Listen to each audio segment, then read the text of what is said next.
Voilà, bonjour à toutes, bonjour à tous. Donc voilà, je vais vous faire une petite démo, une petite explication sur de la typo qu'on va tenter de générer en processing. En tout cas, je vais vous montrer un exemple de génération ou de typo générative qui a été faite pour une collection qui s'appelle la Michaud.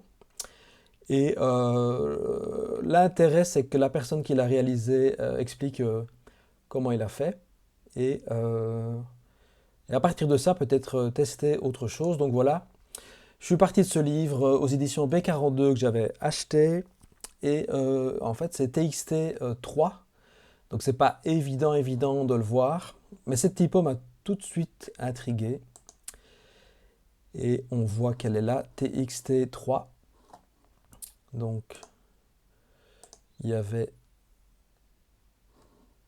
on voit ici des caractères. En tout cas, je sais lire des caractères. Distribuer des caractères, voilà.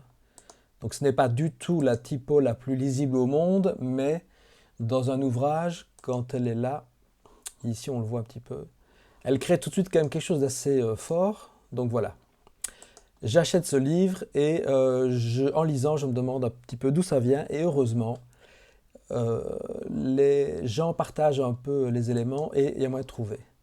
Donc l'idée, c'était de partir sur le guide Michaud, qui est ici quelque part. Voilà, non, pas celui-là, c'est celui-là. Donc le guide Michaud, c'est quelqu'un, j'oublie son nom, c'est donc Marc Simonso, qui explique comment il est arrivé à créer cette police de caractère-là.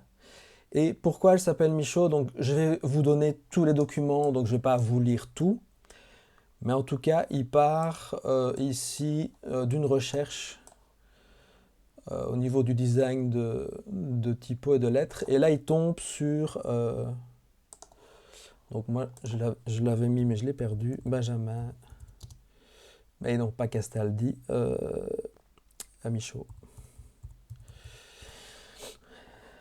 Ouais, ouais, super. Agence Michaud.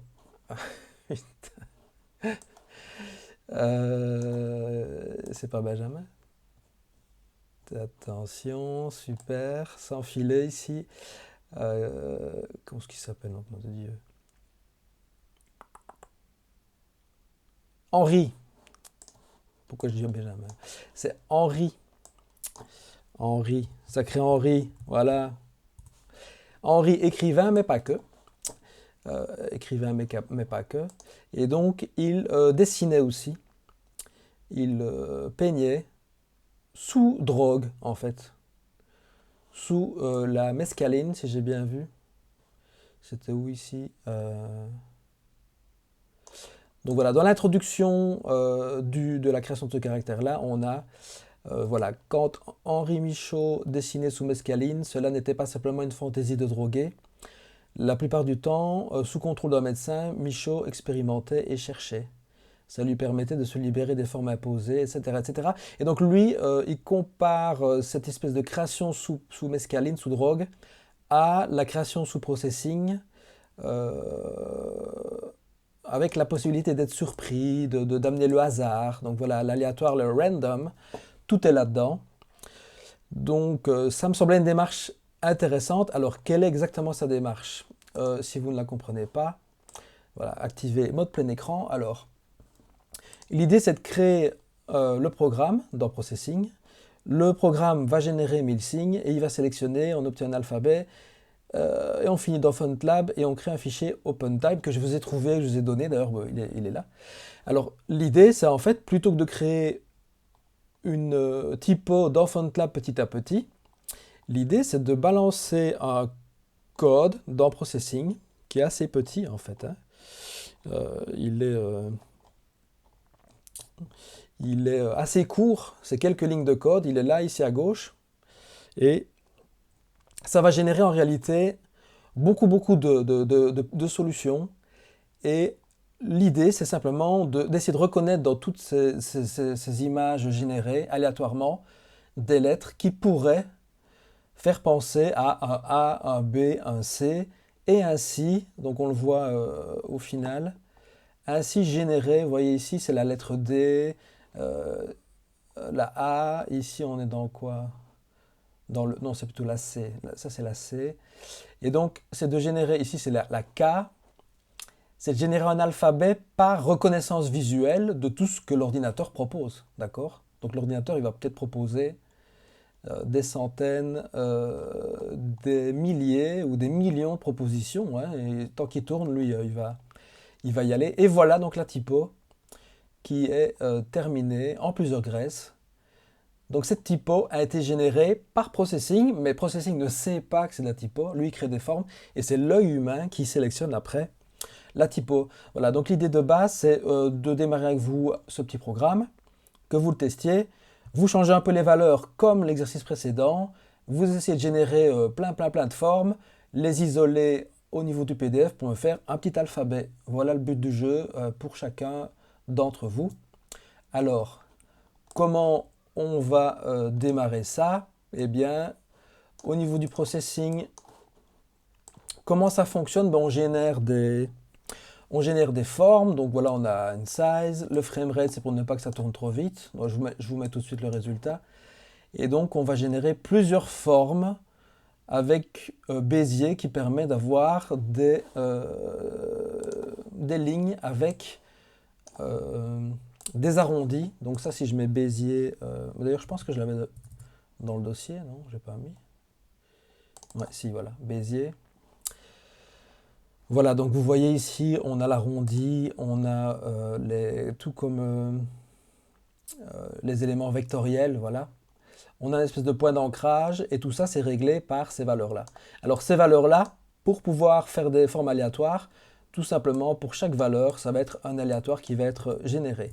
Alors, plutôt que de générer un random dans chaque élément ici, on crée un float qui est donc un élément avec virgule, R, qui va renvoyer un random entre 50 et 250, ici pour chaque R. Voilà.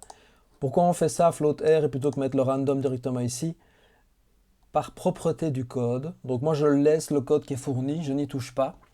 Mais plutôt que de faire R avec cet élément-là, on pourrait mettre directement random pour chaque élément. Voilà. Mais c'est vrai que c'est plus mignon comme ça. La ligne, pareil, on crée une ligne pareil avec les mêmes aléatoires. Alors pourquoi on ne met pas un random, par exemple ici, random, pourquoi on ne met pas ici en ligne 21, pour être sûr de ne pas avoir tout le temps le même. Donc là, R va chercher un aléatoire, il l'écrit, ce R-là va rechercher un autre aléatoire, il le met, il le stocke, etc. etc. Ça va? Donc, qu'est-ce qu'on a d'autre? On a ici smooth qui veut dire que les éléments ne sont pas pixelisés ou crénelés, mais bien smooth, donc bien arrondi, bien léché, je ne sais pas comment on dit. Stroke weight, ça c'est la graisse du contour. On a une fermeture en carré et pas de remplissage. Voilà, pour l'instant, c'est assez simple.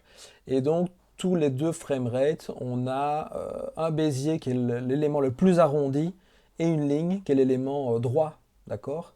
Donc là, c'est pas trop rapide parce que ça tourne. Mais évidemment, si je désactive framerate 2, il va tourner à 60, ça va être un peu plus rapide. Voilà, là, on a du Pollock directement. Ok? Donc ça, c'est l'étape 1 que j'avais l'habitude de faire avec les étudiants. Donc moi, je vous la montre, mais vous n'êtes pas obligé de la recréer. C'est juste comme ça, vous voyez un peu ce que c'est. J'ai une médium qui va déjà plus dans le caractère de la Michaud. Comment on a fait ça? On a gardé le random, on a mis un stroke weight un peu plus gras, 40. Donc vous, pour vos propres typos, peut-être jouer là, sur la graisse, peut-être un peu plus léger ou un peu plus gras, vous testez un peu. Stroke cap, c'est toujours en carré, donc carré, c'est la ligne droite qui termine les contours, je vais y arriver. Et alors, ici, on a fait un draw, dans la boucle draw, pardon, on a une boucle for avec un if-else, qui dit quoi en gros? Qui dit de temps en temps, tape-moi un aléatoire entre 0 et 2. Si c'est plus petit que 1, tu me fais une Bézier, sinon ça fait une ligne. Ça sert à quoi? C'est que pour chaque forme, en fait, il va varier. De temps en temps, il y a deux courbes Bézier, une ligne, deux fois il y a deux lignes, une courbe Bézier, c'est pour un peu mixer le tout. Et ici, le truc fort, c'est simplement un petit code pour dire fais-le-moi 3 fois pour chaque frame. Chaque frame, tu me fais une exécution de ceci, une exécution de cela et une troisième fois. Donc ça, c'est fort. I égale 0, et puis tu fais 1, 2, 3, et quand il est en dessous de 3, tu t'arrêtes, et on relance la boucle.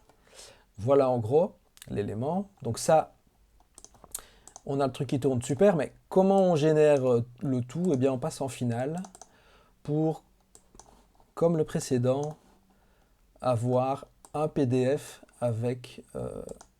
ce n'est plus un begin, record, etc. C'est directement le PDF dans le setup, dans le size, et alors... qu'est-ce qu'on a? On a tout pareil, sauf qu'ici, PDF Next Page, à chaque page, on va générer un PDF. Donc, comment il sait qu'il passe à chaque page? Eh bien, ça vaut avec le frame count. Donc, il compte les frames du programme. Et dès que ça arrive à 10, il sort. Donc, exit, ça veut dire qu'il quitte le programme. Et on imprime fini. Voilà, tout simplement. Donc ici, si je teste, voilà, je balance, fini. Et on va voir ici dans l'élément. En principe, j'ai bien 11 pages parce que c'est 10 plus 1. Enfin, il n'y a pas de 0 plutôt. Et voilà, il m'a généré les pages ici. Donc vous voyez ici, ça peut ressembler déjà à une typo. C'est un I minuscule, hein, voilà, il me l'a généré. Donc, il n'y en a pas encore des masses, mais je peux tout de suite mettre 100 par exemple. Donc je vais fermer celui-là. Voilà, et je vais générer. Et j'attends qu'il me mette fini. Voilà, fini, parce que forcément, il y a un peu plus de calcul pour 100 pages que pour 10. Et voilà, vous avez vu la puissance du programme. Il m'a généré 100 typos. Alors, il y a beaucoup à jeter. Mais voilà, comme le créateur de la Michaud, je peux toujours me dire, tiens, est-ce qu'il n'y en a pas une qui ressemble à quelque chose que nous, les humains, on pourrait reconnaître comme étant un caractère typographique? Alors là, on pourrait avoir le chiffre 7. Voilà. Voilà, je ne suis pas tellement aidé. Ça pourrait être un N, un H ou un U. Celui-là. Donc voilà les possibilités. Donc, ce que je vous demande de faire, c'est d'un peu jouer peut-être dans les valeurs du random, peut-être dans les graisses, peut-être dans d'autres trucs que vous rajoutez un petit peu pour tester, pour me faire une petite typo. Donc vous en générez un paquet, ça peut être 100, ça peut être ici, ça peut être 1000. Et vous, vous gardez, vous jetez, et vous essayez de me faire un petit alphabet. Simplement avec les lettres de base, hein, pas avec les accents et tout ça. Et voilà, on peut aller voir du côté des script cap. Donc moi, je désactive le square, j'active le run. Donc c'est le contour va terminer en arrondi. Si je génère, donc il ne s'affiche plus. Hein, là, il génère le PDF et puis quand c'est fini, hop, il suffit d'aller voir dans le dossier. Voilà, j'ai déjà des arrondis, donc c'est déjà un peu différent. Oui, c'est... Okay. Voilà l'idée. Donc, l'idée principale du module ici, c'est déjà que vous compreniez qu'on peut utiliser Processing pour faire de la typo, que la création typographique n'est pas forcément à partir d'un dessin sur une feuille et construire petit à petit. On pourrait utiliser Processing pour générer aussi des pictos, des trucs aléatoires en modulant quelques formes. Et en fait, l'ordinateur génère beaucoup de solutions et nous, l'œil humain, voilà, ça pourrait être un terme qui dit OK avec les deux doigts qui se ferment. L'œil humain va y reconnaître ce qu'il veut. Ça pourrait être ici des personnages qui font du hockey sur glace, je ne sais pas très bien quoi. Donc on a vraiment... bon ça je sais pas. On a plein de possibilités. Donc voilà, c'est utiliser le programme pour générer autre chose que ce qui est habituel. Voilà l'idée. Je crois que j'en ai terminé. Je vérifie vite. Oui, je vais tout vous mettre. Et alors, vous avez la typo qui existe vraiment en WOF2. Voilà.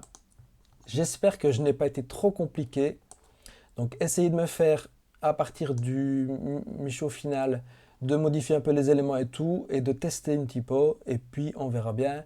Ce que ça donne, c'est pas un gros boulot, hein, c'est vraiment un petit boulot comme ça, vous faites pendant 2 heures, vous testez, et puis vous m'envoyez les lettres si vous y arrivez, puis voilà. On clôturera là-dessus pour la Toussaint. Voilà, merci. Bonne journée, bonne soirée. À ciao.